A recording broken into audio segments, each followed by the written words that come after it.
The niger एक सम्मान जो कि दूसरा सबसे बड़ा सम्मान नाइजीरिया का है, उससे वहाँ के राष्ट्रपति टिनुबू ने प्रधानमंत्री को सम्मानित किया है।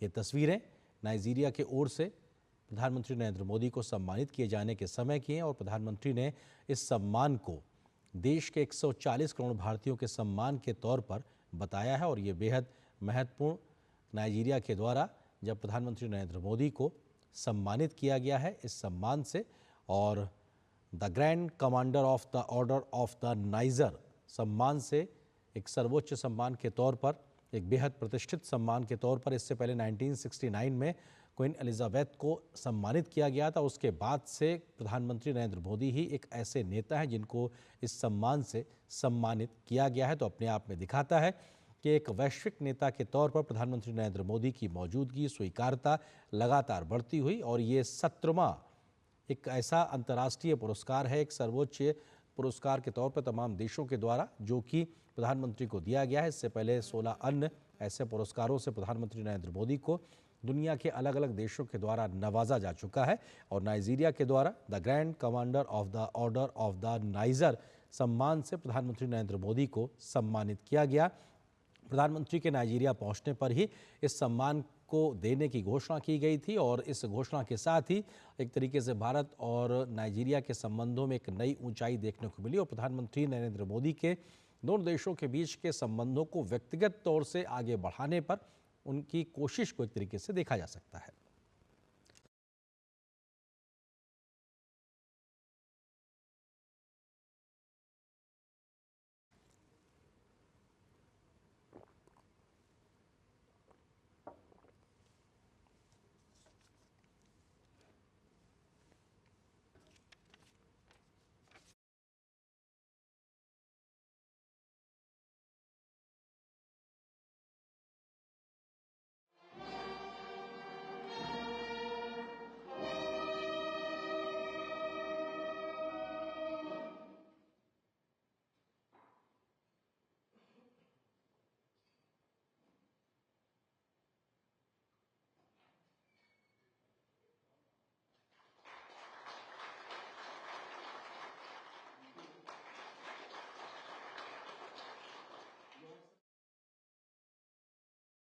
नाइजीरिया के राष्ट्रीय पुरस्कार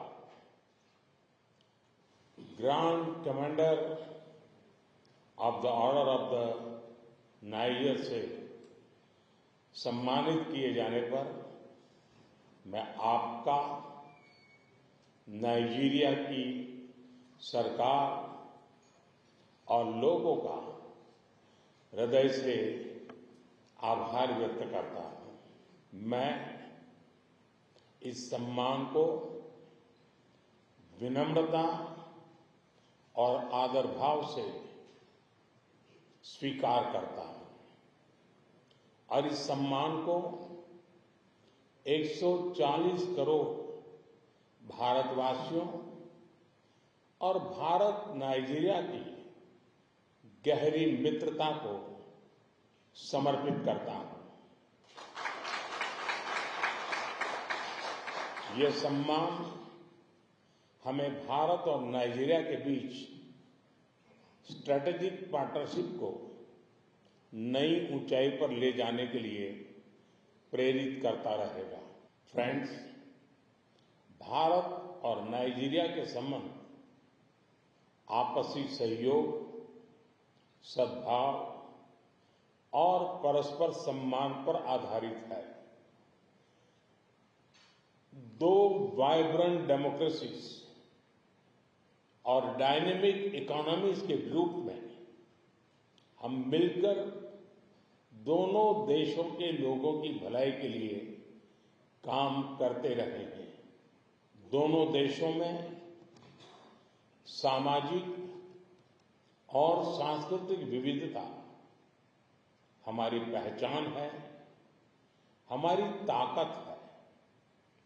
नाइजीरिया के रिन्यूड होप एजेंडा और विकसित भारत 2047 के बीच कई समानताएं हैं। पिछले साल राष्ट्रपति टिनुबू की भारत यात्रा से हमारे संबंधों में नया आयाम जुड़ा है।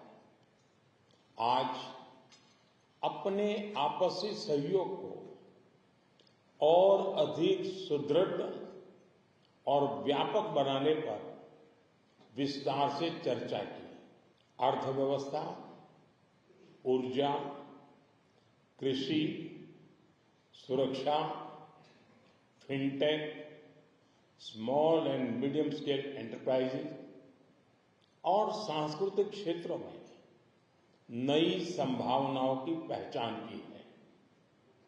एक करीबी और विश्वसनीय पार्टनर के रूप में नाइजीरिया के लोगों की आवश्यकताओं के अनुरूप स्किल डेवलपमेंट और कैपेसिटी बिल्डिंग पर विशेष रूप से बल दिया जाएगा। नाइजीरिया में रहने वाले 60,000 से अधिक भारतीय समुदाय हमारे संबंधों में अहम कड़ी है। उनकी देखभाल के लिए मैं राष्ट्रपति टिनुबू और उनकी सरकार का हार्दिक आभार व्यक्त करता हूं।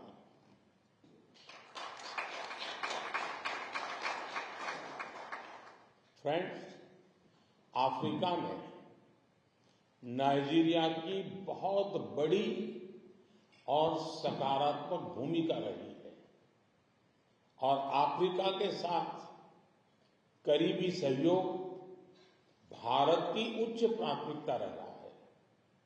हमारे सभी प्रयासों में हम नाइजीरिया जैसे मित्र देश के साथ कंधे से कंधा मिलाकर आगे बढ़े हैं।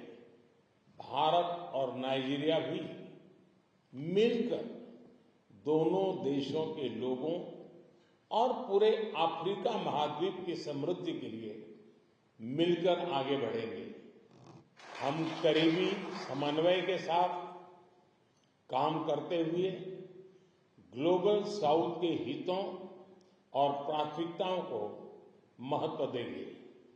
एक्सेलेंसी, एक बार फिर इस सम्मान के लिए मैं 140 करोड़ भारतवासियों की ओर से बहुत बहुत आभार व्यक्त करता हूं।